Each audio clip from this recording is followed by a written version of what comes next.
யோவான் 19:30. இயேசு காடியை வாங்கின பின்பு முடிந்தது என்று சொல்லி தலையை சாய்த்து ஆவியை ஒப்பு கொடுத்தார். அல்லேலூயா. முடிந்தது என்று சொல்லி காடியை வாங்கின பின்பு முடிந்தது என்று சொல்லி தலையை சாய்த்து என்ன செய்தார்? ஆவியை ஒப்பு கொடுத்தார் என்று வாசிக்கிறோம். கண்களை மூடி ஜெபிப்போம். காட்டி கொடுத்த 30 வெள்ளி காசிக்காகவே கர்த்தர் இயேசுவை கொலை செய்யவே கொண்டு போனாரே கொல்கோதா மலைக்கு. இயேசுவே கொல்கோதா மலைக்கு. இயேசுவே பாவிக்கு புகழிடம் இயேசு ரட்சகர் பாவிக்கு பலியாக மாண்டாரே. பாவிக்கு புகழிடம் இயேசு ரட்சகர் பாவிக்கு பலியாக மாண்டாரே. இயேசுவே முடிந்தது என்று சொல்லும்போது காடி வாங்கின பின்பு ஆறு வார்த்தை சொல்லி தலையை சாய்த்தேன் என்று வாக்கு கொடுத்தீர். இயேசுவே வேலையிலிருந்து வார்த்தையின்படி எங்களோடு பேசுங்கப்பா. பேசுகிறோம் நீங்கள் அல்ல, ஆவியானவர் என்று சொல்லிக்கிறீங்கப்பா. என் ஆவியானவர் பேசும் நாங்கள் கேட்கட்டும். ஆத்துமா ரட்சிப்படையட்டும், ஆத்துமா விடுதலை பெறட்டும், ஆத்துமாக்கள் சாட்சி சொல்லட்டும். என் இயேசு நாமம் மகிமைப்படட்டும். என்னிலே வல்லமை பலன் ஒன்றும் இல்லை. Thank you Jesus. நன்றி ராஜா. மகனே மகளே, முடிந்தது. என் கணவரோ என்னை விட்டு தூரமாய் போய்விட்டார். என் பிள்ளையோ என்னை விட்டு தூரமாய் இருக்கிறது. என்னை விசாரிக்கவில்லையே, என்னை நோக்கவில்லையே, அன்பில் எனக்கு அன்பு தரவில்லையே. எல்லாம் முடிந்தது என்று நீ எண்ணிக்கலாம். கர்த்தர் வார்த்தை இன்றைக்கு உன்னோடு சொல்ற வார்த்தை என்றால் அவர் முடிவில்லாத காரியத்தை உனக்கு செய்வார். ஹல்லேலூயா. முடிந்தது என்று தலை சாய்த்த இயேசுவும் கூட இன்று வரை அவர் முடிவில்லாத காரியங்களை நமக்கு செய்து கொண்டே இருக்கிறார். ஹல்லேலூயா. இந்த வார்த்தையின்படி உனக்கு செய்வார். நீ ஏன் கலங்குகிறாய்? ஏன் திகைக்கிறாய்? என்னுடைய எண்ணங்கள் அநேகம், உன்னுடைய எண்ணங்கள் அநேகம் தான். ஆனால் தேவனுடைய எண்ணங்களை எப்படியே நீ நடத்துவார். அவர் சித்தத்துக்கு நீ ஒப்புக்கொடு. நீ ஏன் ஆத்திரப்படுற? உன் நினைவை அவர் அறிந்து இருக்கிறார். அவருடைய நினைவுக்கு ஒப்புக்கொடு. அவர் உன் காரியத்தை வாய்க்க செய்வார். Thank you Jesus. நன்றி. எப்போதும் தலைபாரம் தான், எப்போதும் கால் வேதனை தான், எப்பொழுதும் முதுகு வேதனை தான். என்று மாறும். மாறு நாள் உண்டு மகளே, நீ காத்திரு. ஜெபி. எப்படி மாறும்? நீ ஜெபி, அவர் மாற்றுவேன் என்று சொல்றார். நீ எதை செய்வேன் என்று சொல்லி செய்யாமல் இருக்கிறாயோ அதை உணர்ந்து அவரிடத்திலே வா. அவருடைய பாதப்படியிலே அமர்ந்திரு. நானே தேவன் என்று அறிந்து கொள்வார். அவர் உன்னை ரட்சிப்பார், அவர் உன்னை விடுவிப்பார், அவர் உன்னை குணப்படுத்துவார். அந்த தேவன் நம் நடுவில் இருக்கிறார். Thank you Jesus. நன்றி அப்பா. பரிசுத்த ஆவியானவர் கிருபை ஒவ்வொருவரோடும் பேசுவீராக, இடைவிடுவீராக. ஆத்மாவை ரட்சிக்கும்படி ஆசீர்வதிக்கிறேன். மீட்பர் பாதம் கெஞ்சி கேட்கிறோம் நல்ல பிதாவே. ஆமென். ஹல்லேலூயா. இயேசு காடியை வாங்கின பின்பு முடிந்தது என்று சொல்லி தலையை சாய்த்து ஆவியை ஒப்பு கொடுத்தார் என்று வாசிக்கிறோம். அதே நேரத்தில் பார்க்கும்போது அவருடைய வார்த்தையாக சொல்லப்பட்டு இருக்கிறது. அநேக காரியங்கள், அநேக வார்த்தைகள் இருக்கலாம். ஒரு சில வார்த்தையை சொல்லி நான் நிறைவேற்றி ஆசிக்கிறேன். அல்லேலூயா, அல்லேலூயா. 2 கொரிந்தியர் 5ஆம் அதிகாரம் 18-19 வசனத்தை நாம் வாசிப்போம். 2 கொரிந்தியர். இவைகள் எல்லாம் தேவனாலே உண்டாயிருக்கிறது. அவர் இயேசு கிறிஸ்துவை கொண்டு நம்மை தம்மோடு ஒப்புரவாக்கி ஊழியத்தை எங்களுக்கு ஒப்பு கொடுத்தார். ஹல்லேலூயா, ஹல்லேலூயா. கிறிஸ்துவுக்குள் பிரியமானவர்களே, இவைகள் எல்லாம் தேவனால் உண்டாயிருக்கிறது. அவர் இயேசு கிறிஸ்துவை கொண்டு நம்மை நம்முடைய ஒப்புரவாக்கி ஒப்பார வாக்குதலின் ஊழியத்தை எங்களுக்கு ஒப்பு கொடுத்தார். ஹல்லேலூயா. கிருபை நிறைந்தவர், அன்புள்ளவர். இந்நாட்களில் எனக்கு கொடுத்தார் என்று சொல்வது மாத்திரமல்ல, உங்களுக்கு உண்டு. ஹல்லேலூயா. நாம் தேவனுடைய கிருபையிலே இந்த ஊழியத்தை நமக்கு ஒப்பு கொடுத்திருக்கிறார். இதே தேவாதி தேவனும் கூட இத்தனை பாடுகளை சகித்து கடந்து வந்த நேரத்திலே கூட கடைசியாக 6வது வார்த்தை சொல்லும் போது, அவர் தாகமாயிருக்க சொல்லும் போது கசப்பான காடியை கொடுக்கிறார்கள். அதை அவர் தலையில் சாய்க்கவில்லை. ஆனால் அந்த காடியை வாங்கின பின்னு அவர் என்ன செய்கிறார்? உடைந்தது என்று சொல்லி தலையில் சாய்க்கிறதை பார்க்கிறோம். இதே அனுபவத்திலே கூட நாம் அந்த ஊழியத்தின் பணிகளை கூட அநேக காரியங்களை நினைத்திருக்கலாம், எண்ணி இருக்கலாம். இனி நடக்குமா, இனி இது நடக்குமா என்று எண்ணி இருக்கலாம். அப்படி அல்ல, கர்த்தர் உங்களோடும் என்னோடும் தான் இந்த ஊழியத்தை ஒப்பு கொடுத்திருக்கிறார். ஹல்லேலூயா. அப்படி வார்த்தை எதை சொல்லப்படுகிறது? 19ஆம் வசனத்தை வாசிப்போம். நான் சுருக்கமாக நினைக்கிறேன். அது என்னவெனில், தேவன் உங்களுடைய உலகத்தில் அவருடைய பாவங்களை எண்ணாமலும்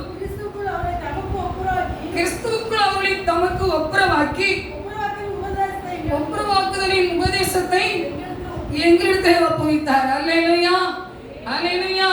நம்மிடத்திலே ஒப்புவித்து கொடுத்திருக்கிறார். கிறிஸ்துவுக்குள் பிரியமானவர்களே, நான் ரொம்ப சிந்தனை பண்ணினது உண்டு, எண்ணங்கள் பலவிதத்தில் வந்தது உண்டு.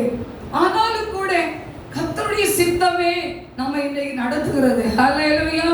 அவருடைய திட்டம் 89ஆம் ஆண்டிலே அவர் சொன்ன வாக்கு இன்றும் நடந்து கொண்டே இருக்கிறது. ஹல்லேலூயா. நீ 40 வருஷம் கழித்தால் அது நிறைவேறும் என்று வாக்கு கொடுத்த கர்த்தர் உங்களுக்கு அந்த காரியங்களை அவர் செய்வார். நீங்க முடிந்தது என்று சொல்லி எண்ணலாம்.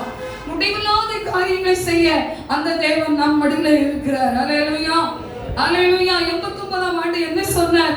இடமே இல்லை, இந்த பட்டணத்தில் எதுவுமே கிடையாது, நற்றாற்றில் விட்டாரே என்று சொன்னது போல ஒரு சிறு கடையோடு ஒரு சிறு வாடகை வீடோடு இருந்திருக்கும் போதுதான் ஆண்டவர் சொன்ன வார்த்தை என்ன? ஜெபமே செய்யும் வார்த்தையை தரிசனமாய் காண்பித்தார் எனக்கு. அல்லேலூயா, அல்லேலூயா. அவர்களுக்கு வேறு வழியை சொல்லி இருப்பார். 3 மாடி உனக்கு உண்டு, இந்த இடத்துல 3 செண்டு உண்டு, 3 மாடி உண்டு, ஊழியம் உண்டு சொல்லிக்கொண்டே இருந்தார்னு சொல்லுவாங்க. நான் அதற்கு அசட்டை பண்ணினவளாய் நான் காணப்பட்டேன். ஆனால் என் தேவன் என்னோடு தரிசனமாகிறது. உயர்ந்த மாடி 3 மாடி என்று சொல்லவில்லை, உயர்ந்த மாடி. ஜெபமே செய்ய வார்த்தை வெண்மை ஜொலித்தது. ஹல்லேலூயா. இதுதான் 89 சொன்ன வார்த்தை தான் இன்று வரை நடத்தி கொண்டு இருக்கிறார். அல்லேலூயா. அந்த காரியங்கள் அந்த ஊழியத்தை கொடுத்தவர் நிச்சயமாய் திட்டமாய் நடத்துவார். ஒரு விஷயம் நினைக்கும் போதே ஓலசட்டு இருக்கும் போதே அழிந்து போயிருக்கும் என்று எல்லாரும் நினைத்தார்கள். தெசமலக்காரர்கள் இனி தெசமலைக்கு போய்விடுவார்கள் என்று எண்ணியிருப்பார்கள். ஆனால் கர்த்தர் என்ன செய்தார்? உறுதியான ஒரு திட்டத்தை நிறைவேற்றி இன்றைக்கு முடிவில்லாத காரியத்தை செய்து கொண்டு இருக்கிறார். ஹல்லேலூயா, ஹல்லேலூயா. இது எனக்கு மாத்திரமல்ல, விசுவாசின் பிள்ளைகள் உங்கள் அனைவருக்கும் அவர் சொன்ன வார்த்தை என்ன? என்னுடைய ஜெப வீடு சகல ஜனங்களுக்கும் ஜெப வீடு. ஹல்லேலூயா. அந்த அனுபவத்திலே உங்களை என்னை ஆசீர்வதிக்க போறார். நாம் விடாப்பிடியாக தேவனை ஆராதிப்போம். ஹல்லேலூயா. அப்படி சமூகத்திலே இன்னும் வந்து நம்மை ஆராதிப்போம். நம்முடைய காரியங்களை எல்லாவற்றையும் அவருடைய சமூகத்திலே சொல்லி ஜெபிப்போம்.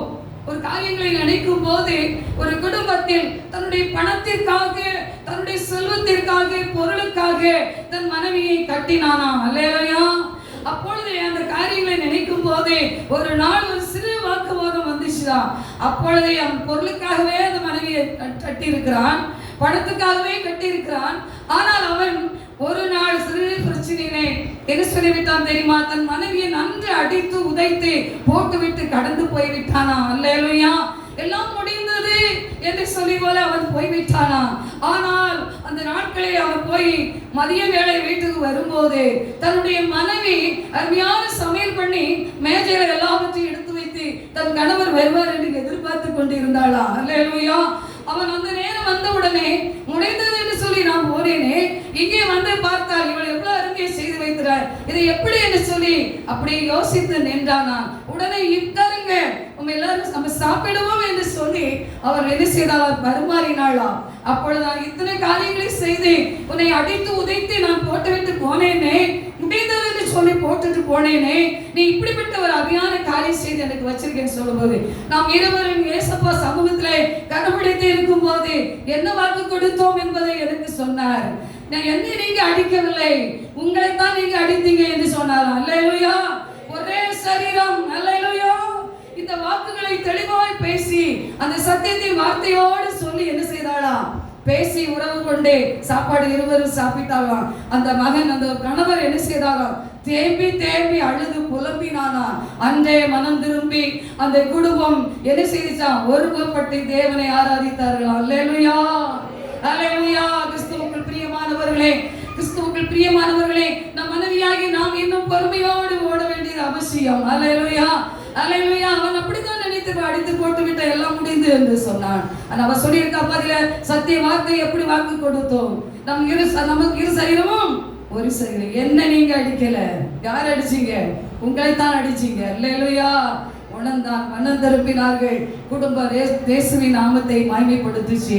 இதைத்தான் உங்களுக்கு எனக்கு சொல்லுகிறார். நாம் இன்னும் பொறுமையோடு தேவ சமூகத்தை காத்து இருப்போம். ஜெபிப்பா. அவர் வார்த்தை உண்மை உள்ளது. நிச்சயமாக அவர் காரியங்களை ஆமை செய்ய வல்லவராய் இருக்கிறார். மத்தேயு 5ஆம் அதிகாரம் 17-18 வாசிப்போம், வாசித்து நிறைவேற்றுவோம். மத்தேயு 5:17-18. தீர்க்க தரிசனங்களே ஆனாலும் அழிக்கிறதுக்கு வந்தேன் என்று எண்ணிக்கொள்ளாதீர்கள், அழிக்கிறதுக்கு அல்ல நிறைவேற்றுவதற்கே வந்தேன். வானமும் பூமியும் ஒழிந்து போனாலும் நியாய பிரமாணத்தில் உள்ளவைகள் எல்லாம் நிறைவேறும் அளவும் அதில் ஒரு சிறு எழுத்தாயிலும் ஒரு எழுத்தில் உறுப்பாயிலும் ஒளிந்து போகாது என்று மெய்யாகவே உங்களுக்கு சொல்கிறேன். அல்லேலூயா. இந்த வார்த்தை ஒருபோதும் ஒளிந்து போவதில்லை. இதெல்லாவற்றையும் இன்னும் சரியாக எடுத்து உரைக்கும் போது சமயம் வேண்டும். அல்லேலூயா. பாருங்க, கர்த்தரது வார்த்தை ஒரு விரும்புகள் மாறாது. ஆண்டாண்டு கிடந்தாலும் கர்த்தரதை நிறைவேற்றுவார். அதை நிச்சயமாய் நிறைவேற்றுவார். உங்களுக்கு எனக்கு கொடுத்த வார்த்தை நிறைவேற்றுவார். வாக்கு மாறாத தேவன் நம்மோடு இருக்கிறார். இன்னைக்கு நாம் ஒரு குழந்தையை வைத்து பார்த்து செயல்படுவதற்கு மிக கடினப்படுகிறோம். சில காரியங்களை நினைக்கும் போது எப்படிதான் நான் பார்க்க போறேன்னு சொல்றாங்க. இருக்கிறது ஒன்று, ஆனால் சிந்தனை பண்றது அப்படி. கிறிஸ்துவுக்குள் பிரியமே, பூர்வ நாட்களை நினைக்கும் போது எப்படி தேவனை ஆராதித்திருப்பார்கள், எப்படி பிள்ளையை பார்த்திருப்பார்கள், வளர்த்திருப்பார்கள் என்பதை நாம் எண்ணும் போதுதான் உங்களுக்கு எனக்கும் பொறுமை வரும். அல்லேலூயா. பிள்ளைகள் சேட்டை ரொம்ப பண்ணுதுன்னு சொல்லலாம். நான் அதிகமா நினைப்பேன், நாம இந்த பட்டணத்துல இருக்கும் போது இந்த பட்டணத்துக்காக ஜெபித்தோம். அந்த பட்டணத்துல இன்றைக்கு சில காரியங்களை நான் விசாரிக்கும் போது அநேக பிள்ளைகள் இயேசுவுக்குள் வர்றாங்க. அல்லேலூயா. அப்பொழுது நேற்று அதை நினைத்து நான் இருக்கும் போது சற்று யோசித்தேன். மகளே, 40 ஆண்டாலும் என் வார்த்தை என்ன செய்யாது, மாறுமா? 40 வருஷம் கழித்தால் அது நிறைவேறும் என்று சொன்ன வார்த்தை நினைத்து பார் என்று சொன்னார். நான் எந்த பட்டணத்திலே குடியிருந்தேன், எந்த பட்டணத்திலே நான் எப்படி இருந்தேன், இந்த பட்டணத்தை சுற்றி அதே பகுதியில் இருந்து இன்னைக்கு இயேசுவை தேடி என்ன செய்றாங்க, வந்து முழுவதுமாய் குடும்பமே வந்து தேவனை துதிக்கிறாங்க. ஹல்லேலூயா.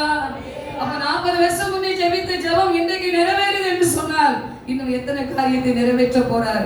அவர் முடிவில்லாத காரியத்தை செய்வார். அல்லேலூயா. அல்லேலூயா. இதே அனுபவங்களில் நம்ம ஒவ்வொருவரையும் நடத்த அவர் உண்மை உள்ள தேவன் நம் நடுவில் இருக்கிறார். கர்த்தர் நிச்சயமாக நம்மை கூட இருந்து ஒவ்வொரு காரியத்தை நம்ம குடும்பத்தில் அநேக பிரச்சனை வருது, அநேக போராட்டம் வருது, இல்லைன்னு சொல்லல. எல்லாவற்றையும் நினைத்து நாம் எல்லாவற்றையும் ஆத்திரப்படவே கூடாது. அல்லேலூயா. ஆத்திரப்படும் போது அழிவு உண்டாகிவிடும்.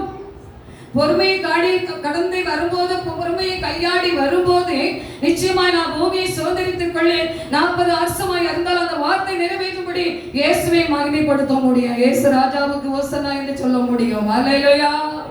அல்லேலூயா. அதைத்தான் அவர் நிறைவேற்றி சொல்லி நம்மை நம்மை நடத்துகிறவராய் இருக்கிறார். அப்போ அவருடைய வார்த்தை சொல்லப்படுகிற போதே இயேசு காடியை வாங்கின பின்னர் முடிந்தது என்று சொல்லி தலையை சாய்த்து என்ன செய்தார்?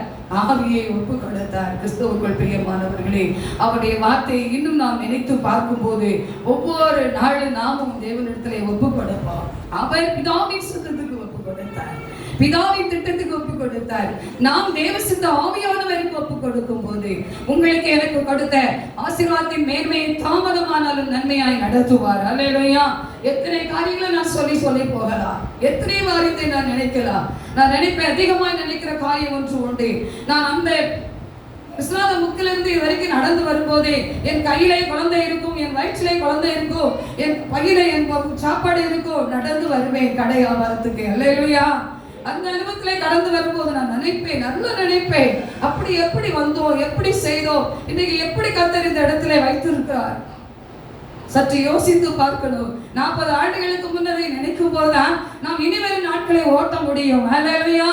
நாம் என்ன செய்கிறோம்? சில காரியங்களிலே மறந்து விடுகிறோம். பூர்வ நாட்களை நினை, தலைமுறை நீ என்ன செய், உனக்கு சொன்னதை நினைத்து பார், உன் மூப்பனார் சொன்னதை செய்து பார் என்று சொன்னது போல நான் எல்லா காரியங்களையும் முடிந்தது, இதோடு போச்சு, என்னவே என்ன வேண்டாம். தேவாதி தேவர் என்றும் உயிரோடு இருந்து முடிவில்லாத காரியத்தை நமக்கு செய்து கொண்டு இருக்கிறார். அல்லேலூயா, அல்லேலூயா. அதாவது காரியத்திலே ஒவ்வொரு நாளும் நாம் ஒவ்வொரு காரியங்களை செய்ய தேவன் உண்மை உள்ளவராக இருக்கிறார். கிறிஸ்துவுக்குள் பிரியமானவர்களே, முடிவில்லாத காரியத்தை செய்வார். ஒரு சட்டத்தை வைத்தார்கள், மிக அருமையான காரியத்தை செய்து கொடுத்தார். ஒன்றோட நிறுத்தினாரா? 3 காரியம் செய்திருக்கிறார். அல்லேலூயா. கை கொண்டு வரலையா? தேவன் ஓடிட்டே. அல்லேலூயா, ஆமென். அல்லேலூயா. ஒரு பாடலை, ஒரு கவியை பாடி தேவனை மைப்படுத்துவோம். அல்லேலூயா, அல்லேலூயா.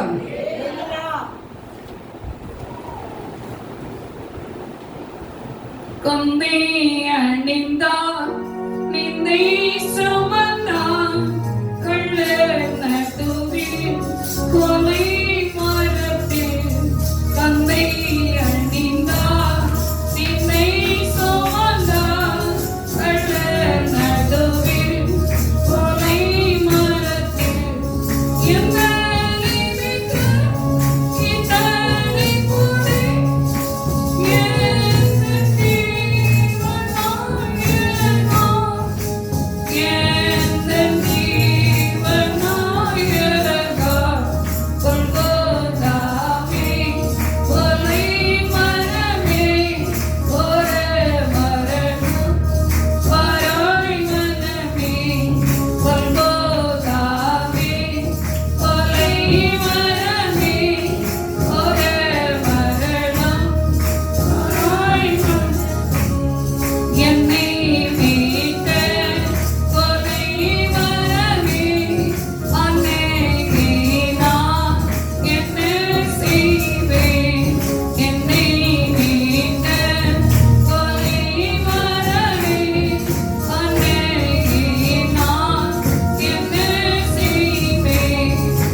ஹல்லேலூயா, ஹல்லேலூயா. அவர் காடி வாங்கின பின்பு அவரை சாய்த்து அவர் செய்தார். அந்த தேவன் நம் நடுவில் இருக்கிறார். நாம் தேவசனத்தை காத்திருப்போம், ஒப்பு கொடுப்போம். கர்த்தர் நம்மை வழி நடத்தி முடிவில்லாத காரியத்தை செய்வார். தேவனுக்கு மகிமை உண்டாவதாக. ஆமென். ஹல்லேலூயா, ஹல்லேலூயா.